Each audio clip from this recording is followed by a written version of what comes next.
The Village of One. Continuing on my thread, inspired by Stephen Jenkinson, let's go a bit deeper together. There is a strange and heavy wager that the modern practitioner makes, often without knowing they have made it. The wager is this: I will be the village. I will be the grandmother who listens. I will be the uncle who challenges. I will be the shaman who sees the unseen. I will be the mother who holds. I will be the father who protects. I will do all of this in a 50-minute hour on a Zoom call from a spare bedroom in a house where I live mostly alone. It's a noble ambition. It's also a ruinous one. Jenkinson speaks of the orphan wisdom of our time, the reality that we are living in a culture that has lost its elders, its rituals, and its sense of deep ancestral tether. In the absence of a true village, the helping professions have stepped in to fill the void. We try to metabolize the grief, the trauma, and the rage of a collapsing world through the straw of a single nervous system. You are trying to be a village of one. And the exhaustion you feel? It's not a failure of your strategy. It's the inevitable cost of trying to carry a communal weight, the private spine, all by yourself. This isolation births a dangerous identity, an identity of the fixer.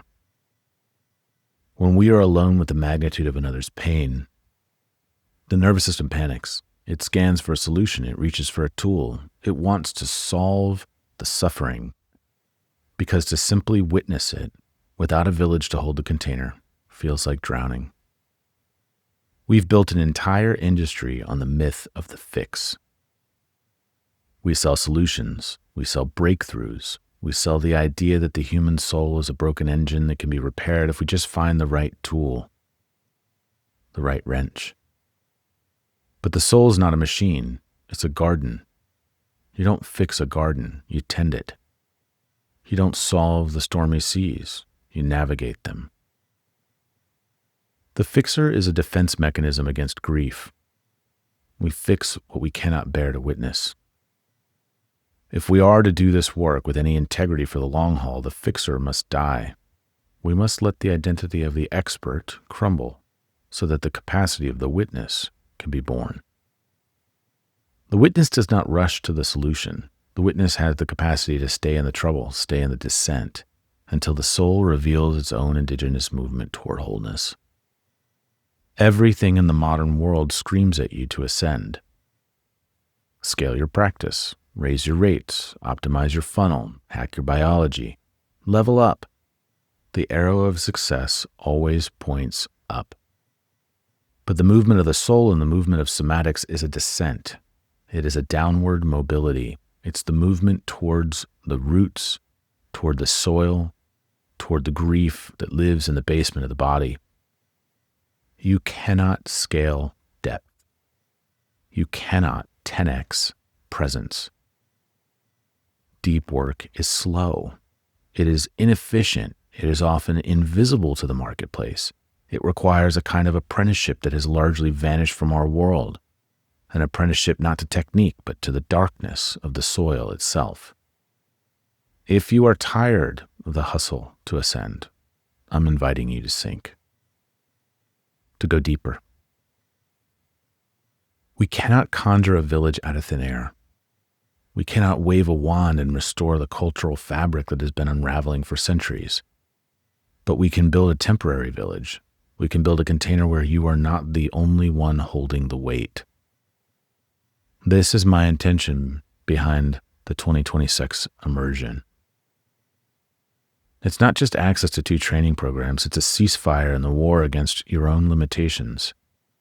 It's a place to lay down the burden of the village of one and practice being a human being among other human beings who are also doing the impossible work of healing in a fractured world. It's a 10-month descent. Starting in January 2026, we'll gather to do the slow, necessary work of recalibrating your nervous systems for something other than performance, for depth. So the architecture of this descent, it's threefold.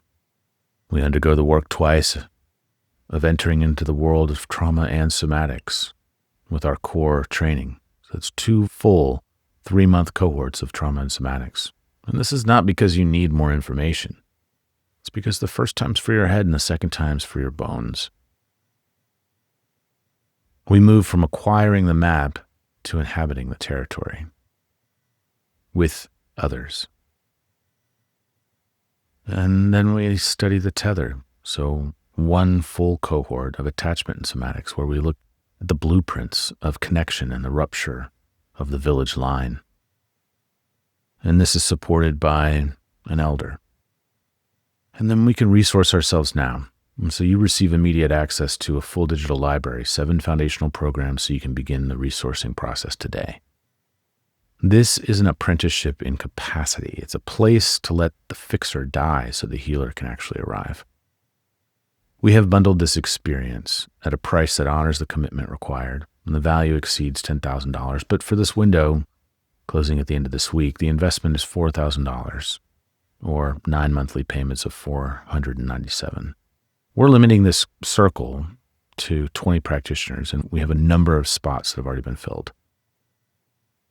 I'm not saying this to create some false sense of scarcity here, but this is to protect the integrity of the village.